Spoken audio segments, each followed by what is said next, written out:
America president Trump చాలా తీవ్రమైన ఫ్రస్ట్రేషన్లో ఉన్నారు. ఈ నేపథ్యంలో మూడో ప్రపంచ యుద్ధాన్ని ట్రంప్ మొదలు పెట్టబోతున్నాడా అన్న సంకేతాలు కనపడుతున్నాయి. ఇరాన్పై శాంక్షన్స్తో మిత్ర దేశాలకు కూడా చెక్ పెట్టబోతున్నాడు. ఇరాన్పై ఒత్తిడి పెంచేందుకు మరొకసారి ఆర్థిక ఆంక్షల్ని ట్రంప్ ప్రయోగించబోతున్నాడు. ఉన్న ఆంక్షల్ని మరింత కఠినతరం చేయబోతున్నాడు. ఇరాన్ని మాత్రమే టార్గెట్ చేయడం కాకుండా ఆ దేశానికి ఆర్థికంగా వాణిజ్యపరంగా సహకరిస్తున్న దేశాలు సంస్థలపైన చర్యలు తీసుకునే వ్యూహం ఇప్పటికే మొదలైంది. ముఖ్యంగా చైనా, ఇరాక్, టర్కీ వంటి దేశాలపై ట్రంప్ గురిపెడుతున్నాడు. ఇరాన్ హెల్పింగ్ నెట్వర్క్ను కట్ చేయడమే ట్రంప్ టార్గెట్గా కనిపిస్తోంది. దుబాయ్పై డ్రోన్ల దాడితో మరోవైపు పరిస్థితులు చాలా వేగంగా మారిపోతున్నాయి. ఈ దాడుల తర్వాత యుఏఈ, ఇరాన్ ఆర్థిక సంబంధాలపై ప్రభావం కనిపిస్తోంది. డ్రోన్స్ని తాము పంపలేదంటూ ఇరాన్ చెప్తోంది. తమపై నింద వేయడానికి ఇజ్రాయెల్ చేసి ఉండొచ్చు అంటూ కూడా ఇరాన్ ఇప్పుడు క్లెయిమ్ చేస్తుంది. ఒక రకమైనటువంటి బ్లేమ్ ఇక్కడ మనకు కనపడుతుంది. ఇరాన్పై అమెరికా శాంక్షన్స్, గల్ఫ్లో డ్రోన్ దాడులు, ఇజ్రాయెల్ ఇరాన్ ఆరోపణలు ఇవన్నీ చూస్తుంటే పరిస్థితులు చాలా వేగంగా మారుతున్నాయని కనిపిస్తుంది. సో కొంచెం వైడర్ యాంగిల్లో మనం చూస్తే ముందుగా యుఏఈ మీద జరిగినటువంటి డ్రోన్ దాడికి సంబంధించిన విషయం చూస్తే, మీరు మా మీద డ్రోన్ దాడులు చేయడం, బ్యాలిస్టిక్ మిజైల్స్ని ప్రయోగించడం లాంటివి చేయడం అనేది ఖచ్చితంగా చాలా దుర్మార్గమైన చర్య. మేము మీ మిత్ర దేశాన్ని కదా అని చెప్పి యుఏఈ చెప్తుంటే, మిత్రదేశం కాకపోయినా వాళ్ళ మధ్య కొన్ని కమర్షియల్ ఎక్స్చేంజెస్ మనం చూస్తూనే ఉన్నాం, వ్యాపార సంబంధాలు ఉన్నాయి. అలాంటిది మాతో ఎలా మీరు ఇలా చేస్తారని చెప్పేసి యుఏఈ ప్రశ్నిస్తుంటే, అసలు మాకు సంబంధం లేదని ఇరాన్ చెప్తుంది. మేం చేసినట్లుగా ఎవరో చేసి ఇది మా మీద నెడుతున్నారు అని చెప్తున్నారు. ఖచ్చితంగా ఇరాన్కు ఉన్నటువంటి మిత్రుల్ని, లేదంటే వాళ్ళకు అనుకూలంగా ఉన్న వాళ్ళని చెడగొట్టే ఉద్దేశంలో ట్రంప్ ఉన్నాడు. కాబట్టి మేబీ ఇది ట్రంప్ వ్యూహంగా కూడా కొంతమంది చెప్తున్నారు. ట్రంపే ఇజ్రాయెల్తో దాడి చేయించి, అంటే ఇరాన్ చేసింది అన్నట్లుగా చేయించాడా, లేదంటే ఇంకేదైనా చేశాడా అనేది తెలియదు. కానీ ఈ దాడి వెనక ట్రంప్ ఉండొచ్చు. దానివల్ల యుఏఈకి, ఇరాన్కి మధ్యలో ఉన్నటువంటి సంబంధాలు తెగిపోతాయి కదా అన్న ప్లాన్ ఉండొచ్చు అని కూడా కొంతమంది అనుమానాలు వ్యక్తం చేస్తున్నారు. We don't know exactly, because Iran can claim, ఇదిగో మేమే చేసాం ఈ దాడి అని చెప్పుకోగలిగే ధైర్యం ఇరాన్ దగ్గర ఉంది. గల్ఫ్ దేశాల్లో మనం అమెరికా స్థావరాల మీద దాడులు చేసినప్పుడు ప్రతిదీ క్లెయిమ్ చేసుకుంటుంది, మేమే చేసాం. వాళ్ళ రిఫైనరీస్ని కొట్టినా మేమే చేసాం అంటున్నారు, వాళ్ళ ఆయిల్ స్టోర్స్ని దెబ్బతీసినా మేమే అని చెప్తున్నారు. ఇంక ఏ రకమైన దాడి జరిగినా సరే మేమే చేసామని చెప్పి ట్రంప్ ఈజీగా ఇరాన్ చెప్పుకుంటుంది. బట్ ఇక్కడ మాత్రం లేదు, మాకు సంబంధం లేదని ఇరాన్ చెప్తుంది. అంటే there must be some conspiracy behind this అనే అభిప్రాయాలు వ్యక్తం అవుతున్నాయి. దీని వెనక ట్రంప్ ఉండొచ్చు, ఇది ట్రంప్ మైండ్ గేమ్ అవ్వచ్చు అని కూడా కొన్ని అభిప్రాయాలు ఇక్కడ వ్యక్తం అవుతున్నాయి. మరోవైపు ఈ యుద్ధం తీవ్రత చాలా వేగంగా స్ప్రెడ్ అవుతుంది. ప్రపంచ దేశాలకు ఇది మరింత స్ప్రెడ్ అవుతున్నటువంటి పరిస్థితి కనపడుతోంది ఇక్కడ మనకి. అసలు సమస్య ఇరాన్, ఇజ్రాయెల్ మధ్య అయితే యుఎస్ ఎంటర్ అవ్వడం, ఆ తర్వాత ఇరాన్కి మరోవైపు రష్యా, చైనా హెల్ప్ చేస్తూ ఉండడం, చాలా సందర్భాల్లో ట్రంప్ కూడా ఈ విషయంలో బ్లేమ్ చేశాడు ఆ దేశాలని. మరోవైపు Ukraine support, technical support US ద్వారా ఇరాన్కి రావడం, ఇటు గల్ఫ్ దేశాలకు రావడం. ఇప్పుడు కొన్ని యూరోపియన్ కంట్రీస్ మీద కూడా ఇరాన్ దాడి చేసే అవకాశం ఉంది ఒకవేళ యుద్ధం తీవ్రత ఇలాగే కొనసాగితే అని కూడా సమాచారం అందుతుంది. లైక్ బల్గేరియా, సైప్రస్ లాంటి ఈ దేశాలతో పాటుగా కొన్ని ఆగ్నేయ యూరోపియన్ కంట్రీస్ని కూడా ఇప్పుడు అమెరికా ఆస్తుల మీద కూడా ఇరాన్ దాడి చేసే అవకాశం ఉంది అంటున్నారు. సో మరిన్ని దేశాలకు ఇది స్ప్రెడ్ అవుతూ వస్తుంది. ఇరాన్ ఏమో గల్ఫ్ దేశాలన్నిటికీ దీన్ని స్ప్రెడ్ చేసింది. మరోవైపు అమెరికానేమో చైనా, రష్యాని బ్లేమ్ చేస్తుంది. ఇప్పుడు యూరోపియన్ కంట్రీస్ కూడా ఎంటర్ అయ్యే పరిస్థితి కనపడుతుంది. ఆల్రెడీ యుక్రెయిన్ ఇండైరెక్ట్గా ఇన్వాల్వ్ అయి ఉంది వాళ్ళ సపోర్ట్ ఇవ్వడం ద్వారా. సో ఇన్ని దేశాలు, దీనికి తోడు ఇప్పుడు ట్రంప్ మైండ్ గేమ్లో భాగంగా, లేదంటే ట్రంప్ ఫ్రస్ట్రేషన్లో ఇంకా తీసుకుంటున్నటువంటి నిర్ణయాల ద్వారా ఈ యుద్ధం తీవ్రత మరింత పెరగడానికి కారణం అవుతుంది. ఎందుకు? ఇప్పుడు శాంక్షన్స్ విధిస్తున్నాడు అంటున్నాడు. ఎవరెవరి మీద విధిస్తున్నాడు అంటే, ఇరాన్కి మద్దతుగా ఉంటున్నటువంటి, ఇరాన్తో వ్యాపార సంబంధాలు ఉన్నటువంటి దేశాల మీద శాంక్షన్స్ అని చెప్తున్నాడు. లైక్ టర్కీ, చైనా ఇలాంటి దేశాలకు సంబంధించి ఒకవేళ కనుక ఇదే జరిగితే ఇదే కనుక జరిగితే చైనాని కెలికితే చైనా ఎందుకు ఊరుకుంటుంది? చైనా అవకాశం ఎప్పుడు దొరుకుతుందా అమెరికాని తొక్కడానికో లేదంటే అమెరికాతో గిల్లి కజ్జాలు పెట్టుకోవడానికని ఎదురు చూస్తూ ఉంది. ఆల్రెడీ చాలాసార్లు ఇరాన్కి హెల్ప్ చేసిందని చెప్పి ట్రంపే బ్లేమ్ చేశాడు. ఇప్పుడు డైరెక్ట్గా చైనా మీద శాంక్షన్స్ విధిస్తే జస్ట్ లైక్ రష్యాతో వ్యాపారం చేస్తున్నామని భారతదేశాంతో ఎలాగైతే శాంక్షన్స్ గొడవ పెట్టుకున్నాడో అలా ఇప్పుడు చైనాతో కూడా గిల్లి కజ్జాలు పెట్టుకుంటే చైనా ఊరుకుంటుందా? అఫ్కోర్స్ అవునన్నా కాదన్నా టాప్ 3 పవర్ఫుల్ నేషన్స్లో చైనా ఒకటి. అలాంటి దేశాన్ని గెలికితే చైనా ఖచ్చితంగా ఊరుకోదు, చైనా ఎదురు తిరుగుతుంది. దానివల్ల మరింత భయంకరమైన పరిస్థితులు ఏర్పడడానికి అవకాశం కనిపిస్తుంది. మరోవైపు ఇప్పటికే ట్రంప్ ఒకప్పుడు ట్రంప్కి అనుకూలంగా ఉండి ఇప్పుడు వ్యతిరేకంగా మారినటువంటి దేశాల సంఖ్య కూడా పెరగడం మనం చూస్తున్నాం. Just like Canada and South Korea, Japan.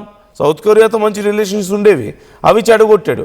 Like ఇప్పుడు కెనడాతో టారిఫ్ ఇష్యూస్ ఉన్నాయి, అలాగే ట్రేడ్ డిస్ప్యూట్స్ ఉన్నాయి. సౌనిటీ ఇప్పుడు గ్రీన్లాండ్ ఇష్యూస్ మనం చూసాం, కెనడాతో ఎంత పెద్ద గొడవ జరిగిందో గ్రీన్లాండ్ విషయంలో. సో ఇలాంటి విషయాల వల్ల కెనడా దూరం అయిపోయింది ఆల్రెడీ. సౌత్ కొరియా మనం చూస్తూనే ఉన్నాం. యుఎస్ కావాల్సినంత సపోర్ట్ ఇవ్వడం లేదు యుఎస్కి అని చెప్పేసి ఇప్పుడు సౌత్ కొరియాతో కూడా కొంత డిఫరెన్సెస్ వచ్చేసాయి. ఆల్రెడీ జపాన్తో మనం చూస్తూనే ఉన్నాం. జపాన్ విషయంలో కూడా ఈ ఇరాన్ హార్మూజ్ విషయంలో యుఎస్కి సపోర్ట్ చేయడం లేదని ఒకటి, అలాగే గతంలో రష్యాతో వ్యాపారం చేస్తుందని చెప్పి వాళ్ళ మీద శాంక్షన్స్ విధించాడు, జపాన్ని దూరం చేసుకున్నటువంటి పరిస్థితి కనపడుతుంది.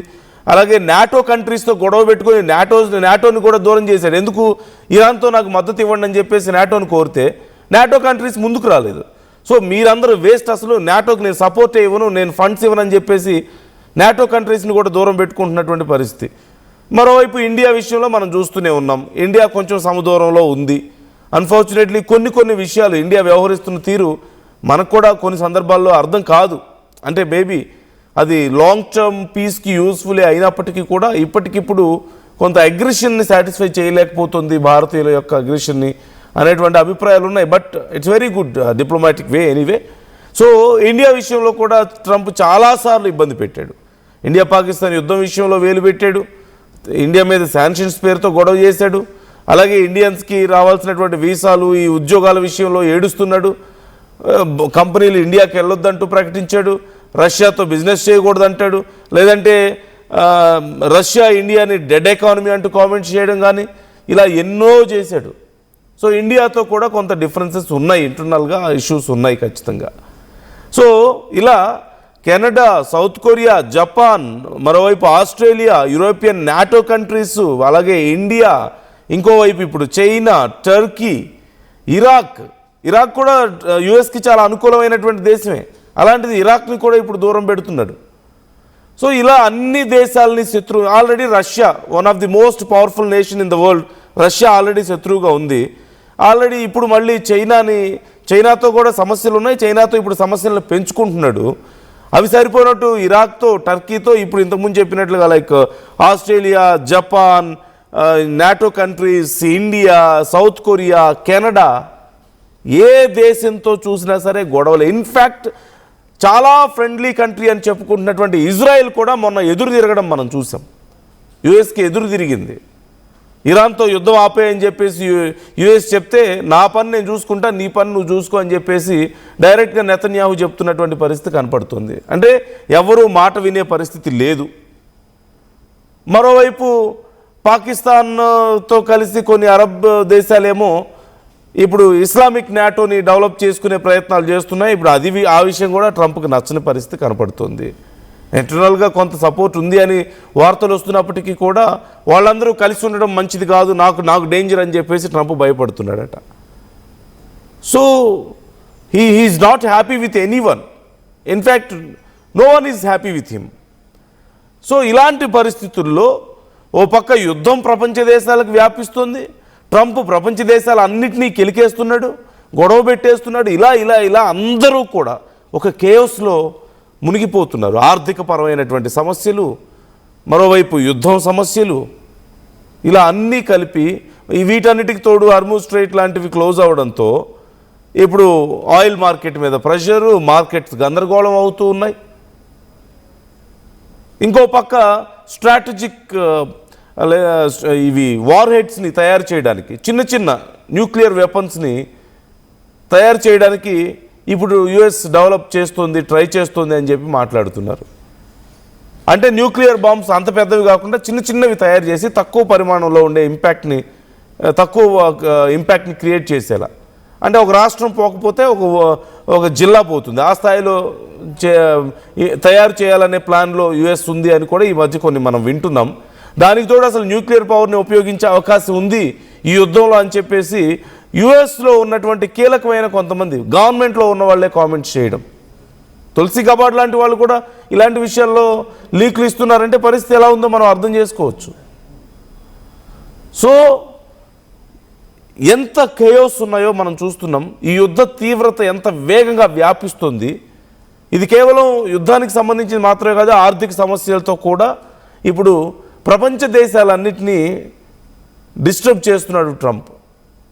సో ఏదో ఒక సమయంలో ఇక ఇది బ్రేక్ అయ్యే అవకాశం కనిపిస్తుంది, భయంకరమైన యుద్ధంగా మారే అవకాశం కనిపిస్తుంది. ఇంకో పక్క రష్యా యుక్రెయిన్ వార్ మళ్ళీ కంటిన్యూ అవ్వడం కూడా మనకు కనిపిస్తుంది. సో వ్యూస్, మీకేమనిపిస్తుంది ఈ పరిస్థితులు చూస్తుంటే? ఒక పీస్ ఎమర్జెన్సీ దిశగా ప్రపంచ దేశాలు వెళ్తున్నట్లుగా మీకు కనిపించడం లేదా? What ever the reason, who ever behind this, it doesn't matter now.